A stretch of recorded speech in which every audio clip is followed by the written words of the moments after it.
Everyone, इस video में बात कर लेते हैं RBI hotels as an restaurant brand Asia limited की क्विकली एनालिसिस देख लेते हैं। चैनल को लाइक एंड सब्सक्राइब करना मत भूलिएगा। तो कुछ कमेंट आ रहे थे आरबीआई से रिलेटेड और यहाँ पे आप देखें स्टॉक में कंसिस्टेंट फॉल बनते हुए नजर आ रहे हैं। यहाँ कहीं से स्टॉक थोड़ा ऊपर गया था 132 के आसपास, उसके बाद से बराबर फॉल अभी भी देखने को मिल रहे हैं और मेजॉरिटी ऑफ द टाइम्स आप देखें तो स्टॉक में कोई बड़े मूव्स आते नहीं है, फॉल ज्यादा देखने को मिल रहे हैं। स्टॉक का जो हाई है वो 213 के अराउंड है और वो भी 2021 जब लिस्टेड हुआ था डेट टाइम ओनली, उसके बाद से कोई बड़े मूव्स नहीं आए और स्टॉक 100 के प्राइस के आसपास ही चलता रहता है ज्यादातर समय। अब यहाँ पे स्टॉक में आप देखें तो जो फॉर्मेशन बनती हुई नजर आ रही है, यहाँ पे इन्वर्टेड कप तो बन गया, इसका हैंडल भी बनने जा रहा है। यहाँ पे एक अपमूव आया यहाँ पे और ये अपमूव में भी शायद यहाँ जाके रेजिस्टेंस फेस कर सकता है फिर से और फिर कुछ धीरे धीरे करके नीचे की दिशा निर्धारित होगी, क्योंकि जब अभी भी ऐसा इन्वर्टेड कप एंड हैंडल बनता है तो वो ज्यादातर बियरिश मोमेंटम के साथ बनता है और नीचे की दिशा निर्धारित होती है। तो यहाँ पे फिलहाल ब्रेकआउट जरूर हुआ है बट इस पे उतने डिपेंड मत रहिएगा, क्योंकि यहाँ पे जो ब्रेकआउट हुआ है वो एक हैंडल बनने जा रहा है इसीलिए। अब यहाँ पे अपमूव आज देखने को मिला 5% का, वॉल्यूम अच्छे थे, नो डाउट इन डेट। यहाँ पे जो अपन को आज हर्डल देखने को मिला वो 105 के आसपास यहाँ कहीं इन लेवल्स का हर्डल था और साथ ही साथ इसके बाद तो ऊपर जा नहीं पा रहा है। और रिसेंटली भी देखें तो 105 की हर्डल इतनी ज्यादा बड़ी हर्डल है स्टॉक के लिए, क्योंकि इन लेवल्स को अगर आप अच्छे से नोटिस करें तो 105 एक बड़ा हर्डल बन गया। ऊपर जाता है तो सेल ऑफ जल्दी देखने को मिलता है, 105 से ही पहले भी सेल ऑफ गिरा और यहाँ पे जो सेल ऑफ आया अप्रैल 4 अप्रैल से कंसिस्टेंट फॉल बनते गया था और नीचे की दिशा तक यहाँ तक जब तक स्टॉक पहुंचा तो ये कुछ अपने आंकड़े थे 10% गिरावट हो गई थी।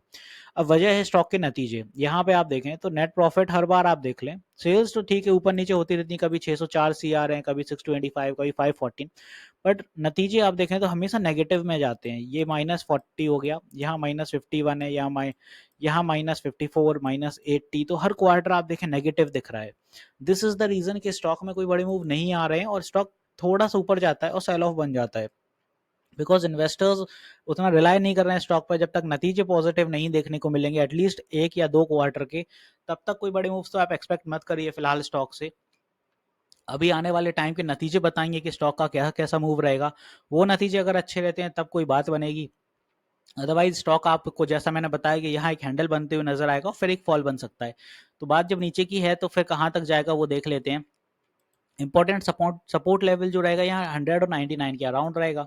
फर्दर अगर स्टॉक यहाँ से ड्रॉप होता है तो 94 के आसपास रहेगा और उसके बाद अगर स्टॉक और भी नीचे जाता है तो ये 91 रहेगा। स्टॉक में जो वीकनेस आएगी यहीं से आएगी 95 से, क्योंकि यहाँ पे अगर आप देखें तो जो कप बनते हुए नजर आया वो इसी लेवल से बनते हुए नजर आया। तो 95 90 एक स्ट्रॉन्ग सपोर्ट, सॉरी 95 एक स्ट्रॉन्ग सपोर्ट रहेगा। इसके बाद थोड़ी थोड़ी वीकनेस आएगी और जो बड़ी वीकनेस देखने को मिलेगी वो रहेगी 84, क्योंकि 84 एक ऐसा लेवल है स्टॉक का जिसके नीचे गया नहीं है और सपोर्ट बहुत अच्छा लिया था 84 पे। तो ये है बड़ी वीकनेस का साइन यहाँ पे और यहाँ से माइनर वीकनेस शुरू हो जाएगी 95 से 91। फिर भी यहाँ कुछ साइडवेज की फॉर्मेशन बन सकती है, थोड़ी उम्मीद रहेगी, बट अगर ये 84 का लेवल टूटता है नीचे की दिशा में तो दिक्कतें स्टॉक में आने वाले समय में ज्यादा बढ़ती हुई नजर आएंगी। फिलहाल ये तो हुई नीचे की दिशा की बात कि स्टॉक कैसे चलेगा, अपने ऐसे सपोर्ट हो गए सारे, वीकनेस आपको बताई दी 85 है तो स्टॉप लॉस आपको डेफिनेटली लगाना चाहिए यहाँ पे। अब बात आती है कि ऊपर जाएगा क्या।